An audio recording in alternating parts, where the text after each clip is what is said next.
another superpower in question. And now we are talking about Russia.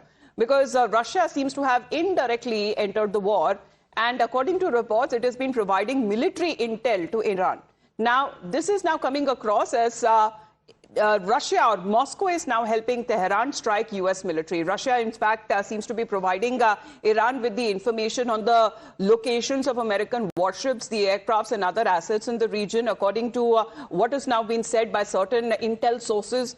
And the officials, however, have been maintaining that U.S. intelligence has not uncovered that Russia is directing Iran on what to do with the information as the US and Israel continue with their bombardment, and Iran has been continuing with its retaliatory salvos at American assets and allies in the Persian Gulf. Still, is it the first indication, Rishabh, good morning, that this is going to be Moscow's, seeking to get involved in the war, that the US and Israel have launched, this Epic Fury and Operation Lion's Roar jointly, because this seems to be an intel that is now coming in from Pentagon, saying that all contacts are under watch.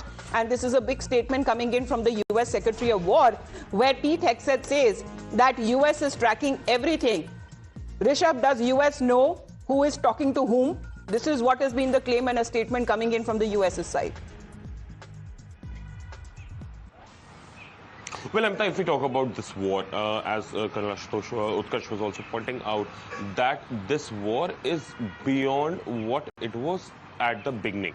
Now, one would have thought that the moment US-Israel attacks Iran, you will find Russian, jets in the air helping Iran, the Chinese jets coming in, Chinese weapons coming in to help Iran. That did not happen. There was a deafening silence coming in from Moscow and Beijing about the attack on Tehran in the initial days. Then came the condemnation, then came the diplomatic notes, diplomatic condemnation, and, UN resolutions against US and Israel. But the direct involvement as of now was not seen. Now US say that intel sharing is taking place. So Moscow is helping under the table is something that US now say.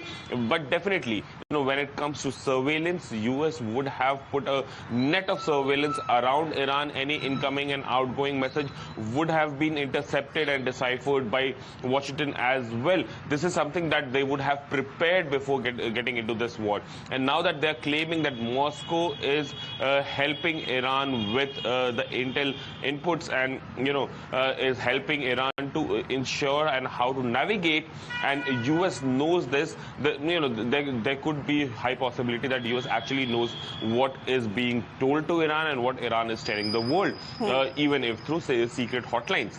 That is something that cannot be ruled out, frankly speaking. But to what extent is Moscow helping is something that is a question that needs to be answered by US. And if US feel that, it is hampering their prospects in Iran, what is US doing to stop it is something that only Secretary of War can tell us. All right. Utkarsh sir, Moscow has had a long-standing diplomatic trade and military ties with Iran. Moreover, Moscow and Beijing both have slammed the US-Israeli strikes on Iran. But the extent of Russia's support of Iran is not clearly, very clear entirely. Yes, in the beginning of the war, we were suspecting that China is actually helping Iranians with the intelligence.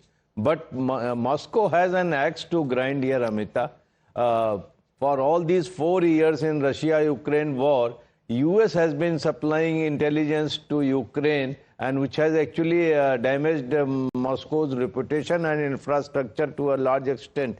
Ukraine has been hitting Moscow everywhere because of that thing. So now I think it's Russian turn to pay back in the same coin, and Iran requires intelligence. How do you know? Iran doesn't have any satellites of its own. Absolutely. Iran, the precision they are been hitting in the Gulf states, in the Israel faraway places, clearly somebody is helping because it is less publicized damage in the Persian Gulf, and the US assets, people say, have been actually wiped out. So this is happening with somebody's help, and this time Pete Hegseth said that we are watching, and it is Russia. Well, Russia or China, Srinjoy, because both of them have come out to condemn as far as the joint strikes are concerned. What is your understanding? If help is coming in from Beijing's way or from Moscow's way?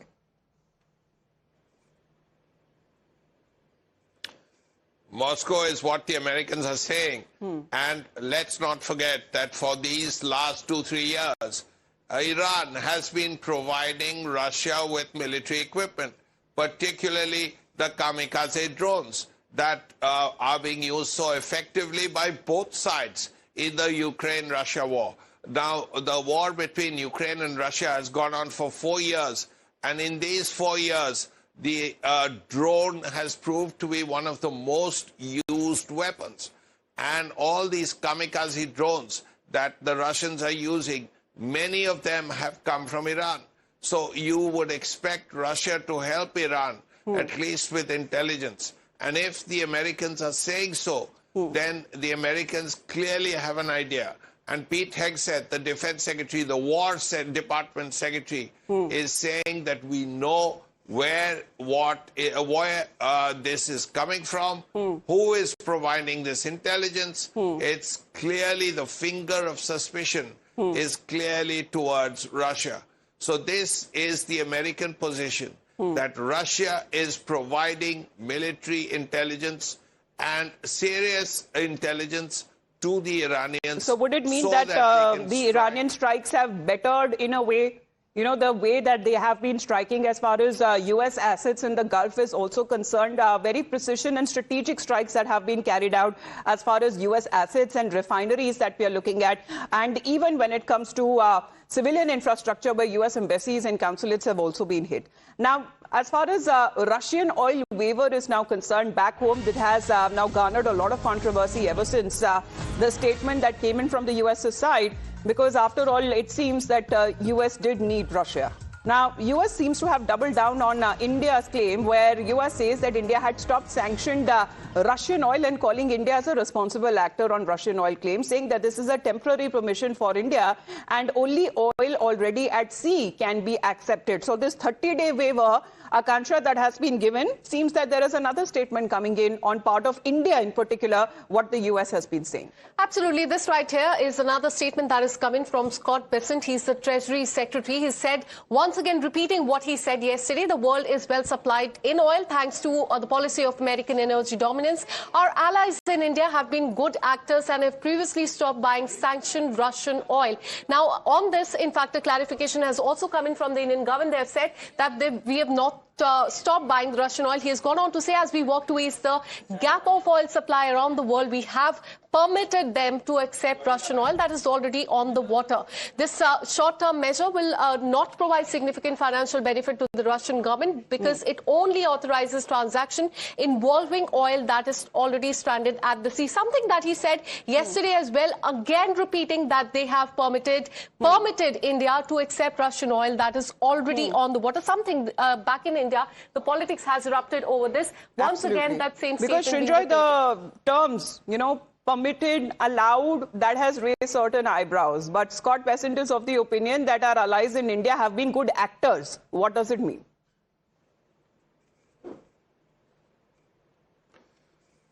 Where permitted is something that no sovereign country will accept.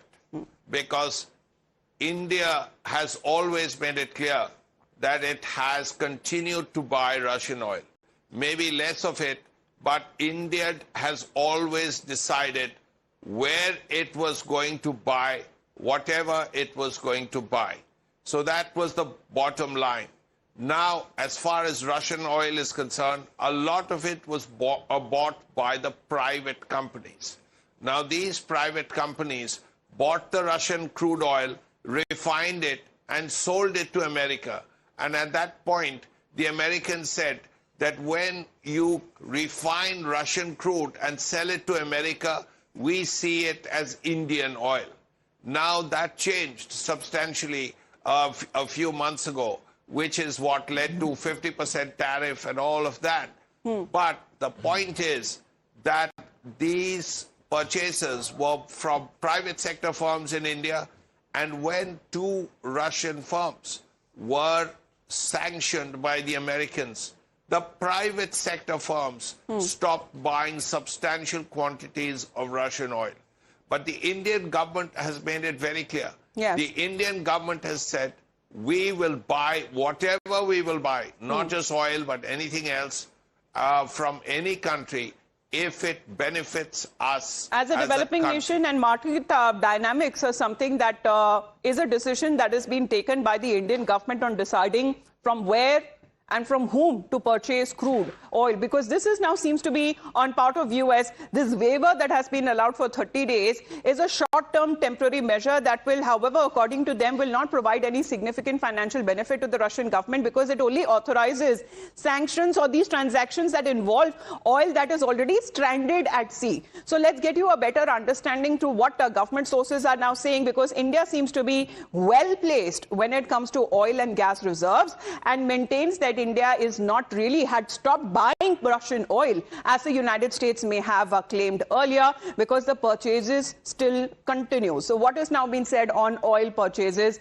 on limited oil purchases, because it has been now impacted, of course, with the situation that has been developing on the Strait of Hormuz. 20% of the supply that really comes from that route that has been impacted, but Russian oil imports continue, and this is what we are speaking of in the month of February itself. Now, when we speak on LPG, the LPG supply is also, India finds itself in a comfortable position. The refineries have been told to boost the output. And however, what has now been said that the Petrom LPG can also be now diverted. On the LNG supplies, it can also, however, be reprioritized, because all of the procurement options still remain open and there is a robust supply management that is in place. Speaking on energy policy, well, India has already said that India decides energy sources as far as the government is answerable to the consumers, and energy policy mantra has always been India first, Indian requirements that precedes everything. Now, in the meantime, let's